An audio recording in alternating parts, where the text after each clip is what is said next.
Bharatiya Janata party के राष्ट्रीय प्रवक्ता एवं राज्यसभा सदस्य सैयद जफर इस्लाम ने the bar association and library Moradabad में आयोजित शोक सभा में शिरकत करते हुए कोरोना काल की भेंट चढ़ने वाले अधिवक्ताओं को श्रद्धांजलि अर्पित की। सर्वप्रथम उन्होंने कोरोना काल की भेंट चढ़ने वाले अधिवक्ताओं के चित्रों पर पुष्प अर्पित किए। तत्पश्चात बार सभागार में आयोजित श्रद्धांजलि सभा में हिस्सा लिया। श्रद्धांजलि सभा की अध्यक्षता the bar association and library के अध्यक्ष आदेश श्रीवास्तव ने की एवं संचालन महासचिव राकेश कुमार वशिष्ठ ने किया। श्रद्धांजलि सभा को संबोधित करते हुए महापौर विनोद अग्रवाल ने कहा, बीच में 16 अधिवक्ता, मैं भी सूची में देख रहा था कि 16 अधिवक्ता इस एक हफ्ते के अंदर चले गए हम लोगों के बीच से। उन लोगों को मैं पूरे नगर निगम परिवार से, पूरे महानगर की ओर से उनके चरणों में सादर श्रद्धांजलि अर्पित करता हूं और साथ ही उनके परिवारों को इस दुख में, इस संकट की घड़ी में हमेशा उनके लिए कोई भी काम कैसा भी होगा उसके लिए मैं तत्पर रहने के लिए संकल्प करता हूँ। श्रद्धांजलि सभा को संबोधित करते हुए भारतीय जनता पार्टी के राष्ट्रीय प्रवक्ता एवं राज्यसभा सदस्य जफर इस्लाम ने सर्वप्रथम श्रद्धांजलि अर्पित की। तत्पश्चात सभी अधिवक्ताओं से वैक्सीनेशन कराए जाने पर भी जोर दिया। उन्होंने अपने संबोधन में कहा कि पूरे विश्व में भारत ऐसा देश है कि जिसने सबसे पहले कोरोना का टीका तैयार किया और पूरे देश में वैक्सीनेशन का कार्य भी तेजी के साथ किया जा रहा है। इस दौरान उन्होंने विपक्षी पार्टियों पर कोरोना काल में भी राजनीति करने का आरोप लगाया। उन्होंने कहा कि यह समय राजनीति करने का नहीं बल्कि इस संकट को दूर करने का है। उन्होंने कहा कि देश के प्रधानमंत्री नरेंद्र मोदी के नेतृत्व में एवं जनता के सहयोग से काफी हद तक कोरोना पर काबू पाया जा सका है, लेकिन अभी भी कोरोना की गाइडलाइन का पालन करने की सख्त जरूरत है। उन्होंने कहा कि वर्ष 2021 के अंत तक पूरे देश को वैक्सीनेट कर दिया जाएगा। उन्होंने ये भी दावा किया कि वर्ष 2022 तक भारत में यहाँ की आबादी से ज्यादा कोरोना टीका तैयार कर लिया जाएगा।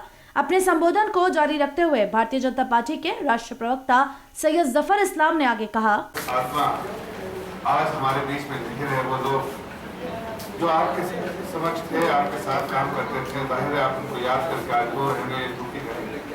ये कोई सुखी घड़ी नहीं और हम सब जानते हैं कि किस दौर से हम गुजरे हैं, कैसे दुश्मन से हमने लड़ाई लड़ी है, जिसको ना हम देख सकते थे, ना पहचान सकते थे, ना उसके बारे में ज्यादा जानकारी रख सकते थे। लेकिन देश की सरकार, आदरणीय प्रधानमंत्री जी ने, प्रदेश की सरकार का नेतृत्व करते हुए योगी जी ने और प्रदेश और इस जिला में हमारे सारे कार्यकर्ता, हमारे सारे पदाधिकारी और जो सरकार के जितने भी वरिष्ठ पदाधिकारी हैं, सबसे मैं टच में रहता था। मुरादाबाद के लिए बहुत सारी चीजें लोग करके बताना चाहते थे। मैं शायद मुझे पार्टी ने इस पर नाराजगी में थोड़ी सी जताई हमारे राष्ट्रीय अध्यक्ष ने कि मैं लोगों में बताता नहीं, लेकिन डीएम साहब से जब आप बात करेंगे तो मैं उनके संपर्क में रहता था और जो चीज भी मुहैया कराने की कोशिश जो चाहते थे उनमें सब में उनका सहयोग किया। लेकिन अफसोस से बहुत सारे मौतें हुई और जाहिर है बहुत सारे ऐसे परिवार होंगे जो आज भी दुख मना रहे होंगे।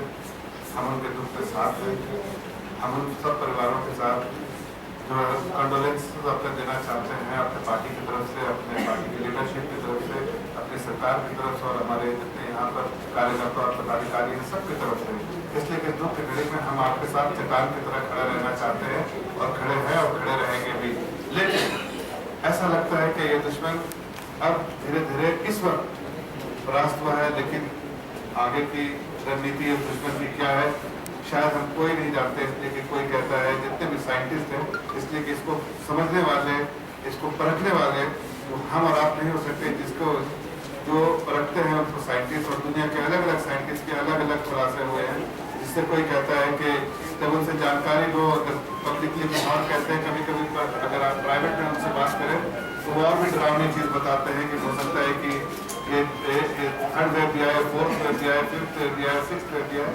लेकिन जितने भी वेव आएंगे ये भगवान ही जानता है। लेकिन आज मैं ये कह सकता हूँ कि जो सेकंड वेव में जिस तरह से हमारा एक्सपीरियंस और अब जिस तरह से तेजी से वैक्सीनेशन की तरफ जा रहे हैं, मुझे लगता है कि अब हम धीरे धीरे सुरक्षित स्थान पर पहुंच रहे हैं। इसलिए मैं ऐसे मौके पर जरूर आपसे आग्रह करूंगा, अनुरोध करूंगा कि जहाँ जहाँ पर आपने जिन लोगों ने लगवा ली वैक्सीन वो बहुत अच्छा अपने आप को और अपने परिवार को सुरक्षित कर पा रहे हैं। लेकिन जिन्होंने नहीं लगवाई है, आज इस मौके पर दुखद घड़ी के मौके पे मैं आपसे इतना अनुरोध जरूर करूंगा कि आप भी, जिन लोगों ने नहीं लगाया है, आप भी जरूर जो है टीका लगवाइए, इसलिए कि इस लड़ाई में सिर्फ एक ही चीज जो आपको बल दे सकता है, साथ रख सकता है और सुरक्षित रख सकता है, वो टीकाकरण है। और टीकाकरण आप जरूर कराइए।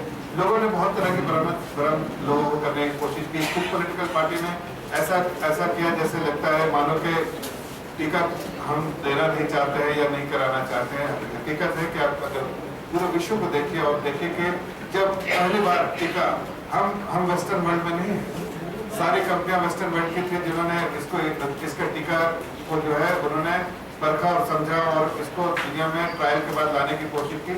तो वेस्टर्न वर्ल्ड है जो पहले ही उसके पहले दौर में 61%, दूसरे दौर में 81-82-83% है, उन्होंने फ्यूचर प्रोटेक्शन को बुक कर दिया।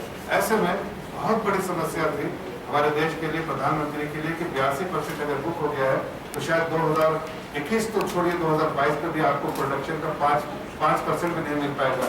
और बहुत सारे एनालिसिस मैंने खुद भी किया, मैंने आर्टिकल लिखा है हिंदुस्तान टाइम्स में इसके बारे में, और हमको लगा कि आज हम बहुत गंभीर स्थिति से गुजर रहे हैं और आगे आने वाले दिनों भी हमारे लिए बिल्कुल ब्लीक है। लेकिन मैं आज इस मंच से आदरणीय प्रधानमंत्री जी का धन्यवाद देना चाहता हूं, जिन्होंने अपने कुशल नेतृत्व की वजह से इस चीज को, असंभव चीज को संभव कर पाया। आज WHO हमारे खिलाफ बोल रहा है कि हमने प्रोडक्शन जो है एक्सपोर्ट करना बंद कर दिया। ये बहुत सारे संस्थाएं और कंट्री बोल रहे हैं, लेकिन आज देश की जनता 22 करोड़ लोगों को हमने टीकाकरण करा दिया है, वैक्सीनेशन करा दिया। और जिस तेजी से जिसकी बहुत सारी चीजें अभी हमें मालूम है, मैं पार्टी का प्रवक्ता हूं, बहुत सारी चीज मेरी जानकारी में है।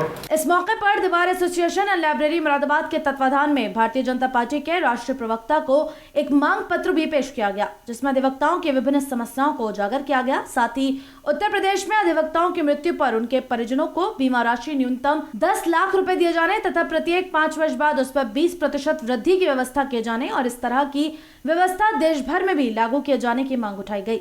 इसके अलावा अधिवक्ता के इलाज व स्थानीय समस्याओं के निवारण के लिए तथा अधिवक्ता और प्रशासन के मध्य सेतु के रूप में कार्य करने वाले सिविल जज को नोडल अधिकारी नामित किए जाने की भी मांग उठाई गई। इसके अलावा ज्ञापन में प्रदेश में मंडल स्तर पर वक्फ ट्रिब्यूनल गठित किया जाने तथा वक्फ संपत्तियों को खुर्द बुर्ज होने से बचाए जाने की मांग भी उठाई गई।